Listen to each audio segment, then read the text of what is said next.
주마니아님에 대해서 대부분 아실 텐데 혹시 안 들어봤다는 분 계신가요? 아, 예, 좋습니다. 아주 짧게 표현을 하자면 본인이 콩팥 신장암으로 또 뼈에 다발성 전이가 돼서 병원에서 더 이상 어렵다 이런 여명을 받기도 했고,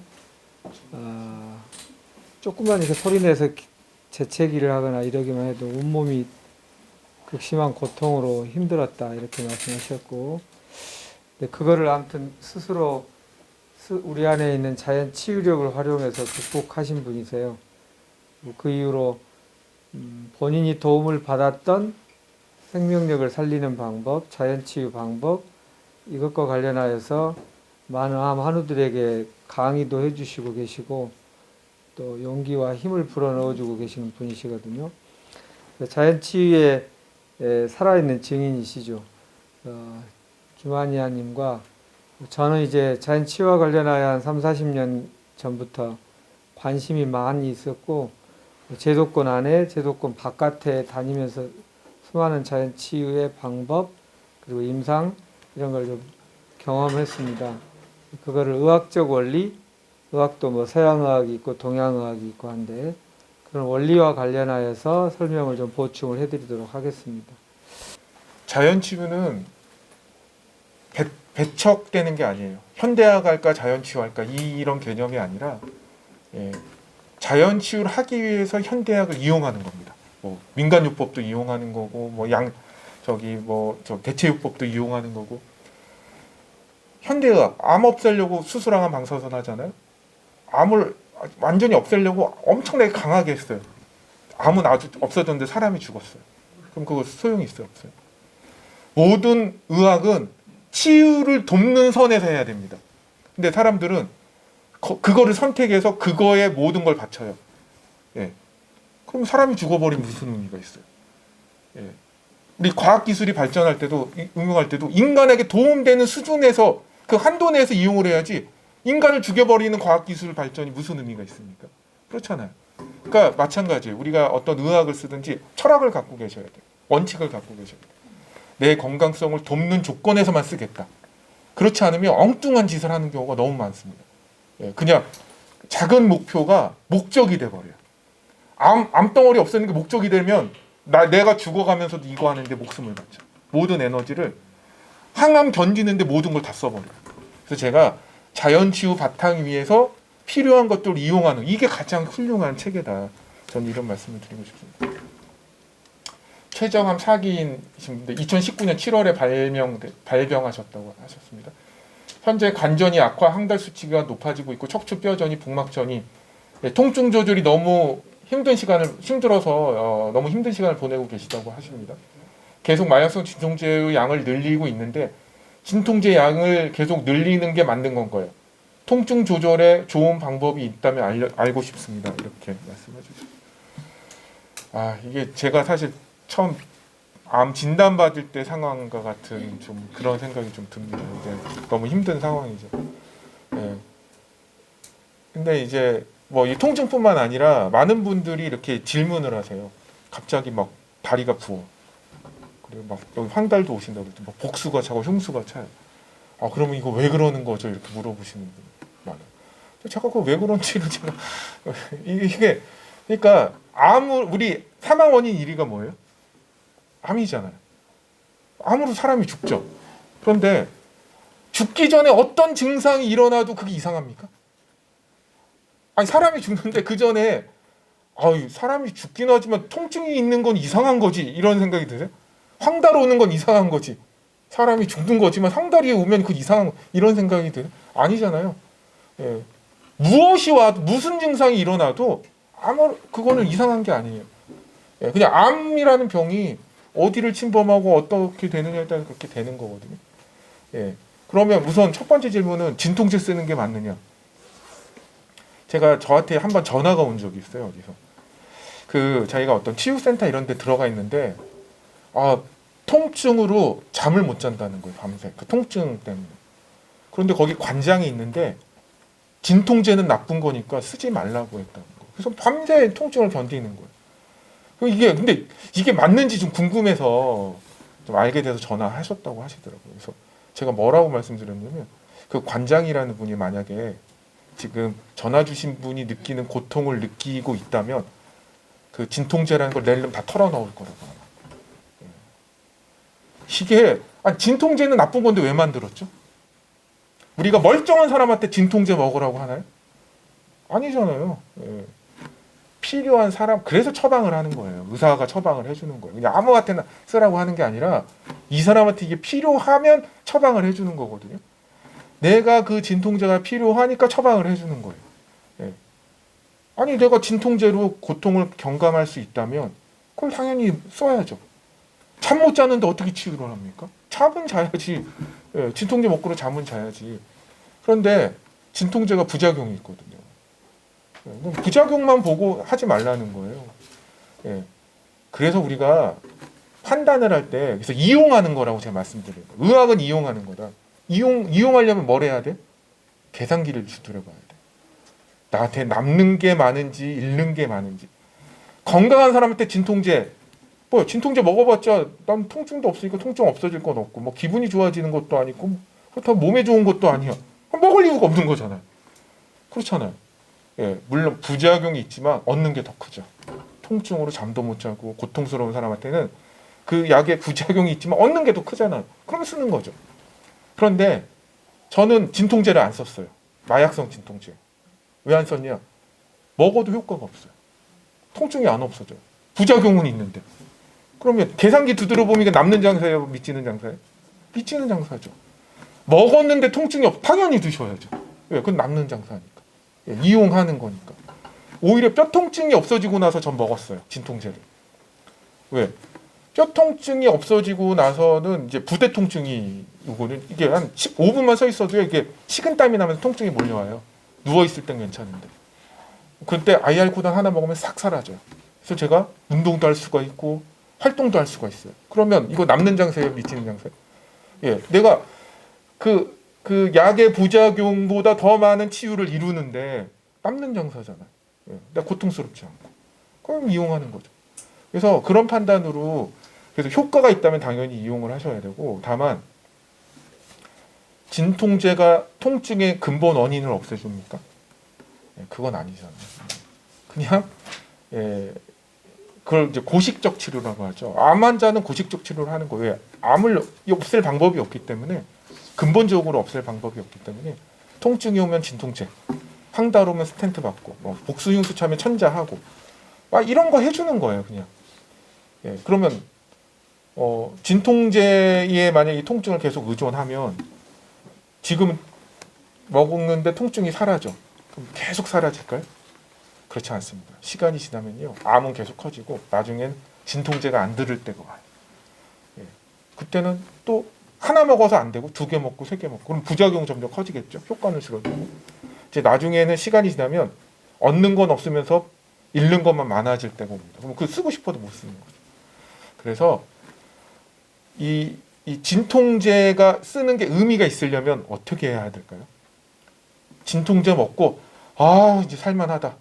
누워서 TV만 보고 있으면 이게 영원히 이렇게 갈까요? 아니에요.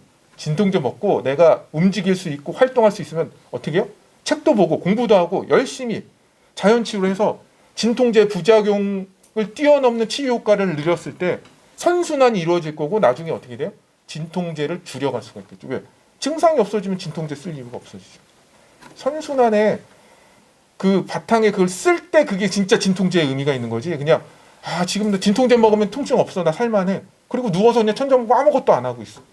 누워서 뭐 천장 보면서 죽는 생각만 하고 있어. 근데 결국 죽겠지 이러고. 그러니까 아무 의미가 없는 거죠. 그건. 진짜 진통제는 진짜 아주 작은 의미만 있는 거죠. 그래서 진짜 진통제를 제대로 쓰려면 어떻게 하십니까? 통증이 없을 때 총체적인 자연치유를 하셔야 되는 거죠. 그래야지 이 진통제가 정말 나를 구하는 약이 될 수도 있을 겁니다. 그래서 너무 힘드신 상황이시지만 절망하지 마시고 또 낙담하지 마시고 예. 약이 들으면 그게 감사한 거예요. 사실. 예. 저는 약도 안 들었다니까. 그게 감사한 겁니다. 왜? 그거 먹고 열심히 하시면 되잖아요. 진통제에 대해서 적절하게 활용하는 얘기 말씀 잘 해주셨고요. 또 이제 그렇다면 진통제는 급한 불을 피하고 끄고 이런 데 활용하는 거 요긴한 어떤 수단이 될 수 있는데 근본적인 치유에 대한 말씀을 했습니다. 근본적인 치유에 대해서 한번 생각을 해보죠. 통증이라는 게 뭘까요? 통증. 통증은 왜 생길까? 우리 몸 안에 있는 신호인데 통증은 좋은 것이 아닌 걸로 우리가 주로 생각하죠. 그런데 꼭 나쁜 것만도 아닐 때도 있어요. 이게 좋은 것도 아니고 나쁜 것도 아니에요. 통증이 있다는 것은 그쪽을 회복하는 것을 빨리 해달라는 신호예요. 신호는 나쁜 것도 아니고 좋은 것도 아니에요. 지금 외적이 침입해서 지금 국경이 뚫렸습니다. 하고 누가 와서 막 삐빠 시끄럽게 해요. 아이고 좀 쉬고 싶은데 왜 이렇게 시끄럽게 하니 하고 그 시끄럽게 하는 것 자체를 나쁘다 좋다라고 말할 수는 없어요. 누가 뭐 큰 상을 받았다고 막 시끄럽게 하는 건 그때는 기분이 좋으실 텐데 어디 안 좋다는 소식이 오면 듣고 싶지 않겠죠. 그러나 듣고 싶지 않다고 그 메시지를 그냥 깨버리는 것은 의미가 없듯이 통증이란 그러한 것인데요. 통증에 제대로 반응하기 위해서는 그 원인을 찾아서 그게 생기지 않을 수 있는 조건과 환경을 만드는 게 중요합니다. 마음의 본질로 다시 한번 돌아가 볼게요.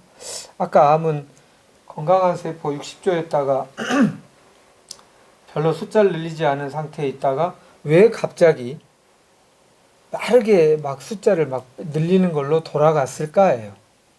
그리고 어렸다가 중년이 됐다가 노년이 됐다가 이게 노년이 이렇게 아이로 돌아갈 수는 없는 거가 우리 일반 논이잖아요. 마음은 돌아갈 수 있지만 이렇게 돌아간 것을 실체 구조적을 가지고 있는 성인 내가 왜 다시 돌아갈 수 있냐면 우리는 어렸을 때 숫자를 빨리 배하였고 태하였을 때 빨리 늘리는 방식 그 시스템을 생명 시스템 하나의 도서관에다가 딱 저장해 두었어요. 왜냐하면 위급할 때 쓰려고.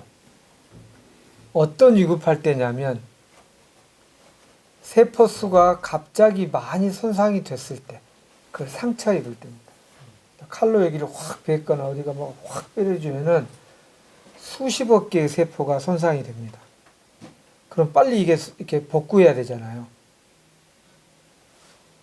그렇게 빨리 복구하는 방식, 그게 배아였을 때 또는 단세포였을 때 이렇게 표현해요. 단세포는 아까 유익균 한 마리가 1억 마리가 하룻밤 사이에 된다고 그랬잖아요. 이렇게 빨리 성장하는 건 다세포 생명체는 그렇게 성장할 수 없어요. 우리 인간이 아무리 생식력이 좋다고 이틀 사이에 막 1000만 명의 제 자식을 만들 수 없잖아요. 그런데 미생물 같이 단세포는 하룻밤 사이에 그렇게 만들 수 있다고요. 그럼 상처를 입어서 몇억 개 세포가 손상되면 빨리 이게 만들어져야 되잖아요. 그래서 그런 경우를 대비해서 이게 태아였을 때 그 방식을 저장해 두었어요. 상처 복구할 때 쓰라고. 그런데 암이 뭔가 상처가 나면, 우리 보통 건강한 사람 상처가 나면 그 방식의 거를 딱 가져와서 써요. 순식간에 수백만 개, 수천만 개, 수억 개의 세포를 빨리 막 증식해서 만들어요. 다 만들어지고 나면 다시 옛날로 돌아가요. 빨리 만드는 방식이 아니고. 근데 또 상처가 나요. 그러면 가서 또 막 이렇게 또 그 방식으로 해요.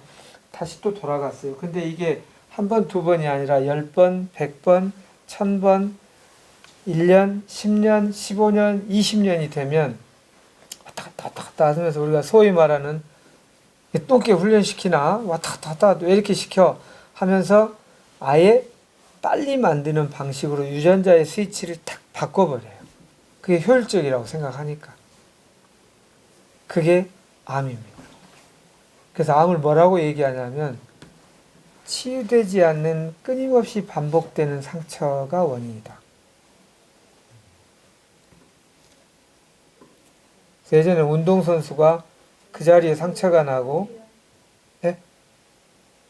상처가 났는데 아까 같이 와가지고 빨리 숫자 늘렸다가 다시 돌아가겠죠. 그런데 또 훈련하면서 또 상처가 나요. 그럼 또 왔다 돌아가겠죠. 이렇게 10여 년간 계속 한 자리에 상처가 반복된 곳에 주로 암이 만들어진다고 되어 있어요. 아예 딱 이렇게 스위치가 바뀌어버려갖고. 그런데 우리나라는 이제 선진국 대회를 들어서서 육체가 그렇게 한 위치가 반복적으로 상처 입는 경우가 요새는 별로 없어요. 그럼 뭐가 있냐? 마음의 상처가 계속 반복적으로 있는 경우는 현대인들은 더 많아요. 근데 마음의 상처도 이렇게 외적인 상처하고 똑같은 효과를 낸다는 게 트라우마의 단어입니다. 그러니까 트라우마 그러면 심리적 상처로 많이 이해하시죠. 원래는 외상이라는 뜻이에요. 외상. 그러니까 이국종 교수 뭐 외상센터 크게 다쳤을 때 이거 헬기를 띄워야 된다 이런 얘기가 있었듯이 심리적으로 억울하고 분노가 나고 죄책감을 느끼고 계속 이렇게 되는 것은 칼로 자르는 것과 똑같은 효과를 낸다는 뜻입니다. 이것이 있으면 그것이 계속 존재하는 한 바깥에서 아까 밑빠진 독에 물 붓기처럼 잠깐 물이 올라오는다 하지만 그쪽으로 다시 또 계속 세포는 막 많이 만드는 대의 명분이 있기 때문에 그렇게 된다니까요. 그러면 우리 몸은 사명감을 갖고 죽을 힘을 다해서 온 에너지를 동원해서 숫자를 빨리 늘리는 걸로 가요. 이 약으로 막으면 이쪽으로 삐져나와서 그 친구들은 신년범이에요. 신년범이라는 거 아시죠? 무슨 독립운동하고 민주화운동 할 때 뭐 어떻게 해도 막 하겠다는 거야. 우리 아버지 죽이면 7살짜리 얘가 막 총을 들고 나는 기어이 독립하 이런 식으로 하잖아요. 신년범이 된다니까요.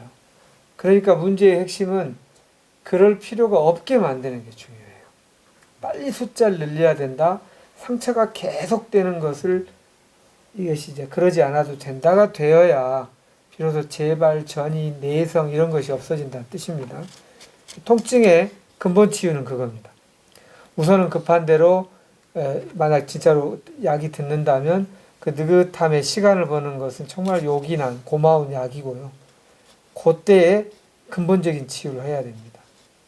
이게 계속 반복되는 상처가 되지 않도록. 그래서 암을 반복되는 상처, 낫지 않은 상처, 계속되는 상처 또는 엉뚱한 임신 이렇게 표현해요. 임신 초기에 막 숫자 늘리듯이 이렇게. 엉뚱한 임신은 숫자를 빨리 늘리는 방식, 좀 더 우리에게 와닿는 것은 반복적인 상처. 그래서 숫자를 빨리 늘려야 한다는 그 명분을 만들지 않게 하는 것이 중요하다. 그렇게 한번 이해하시면 좋겠습니다.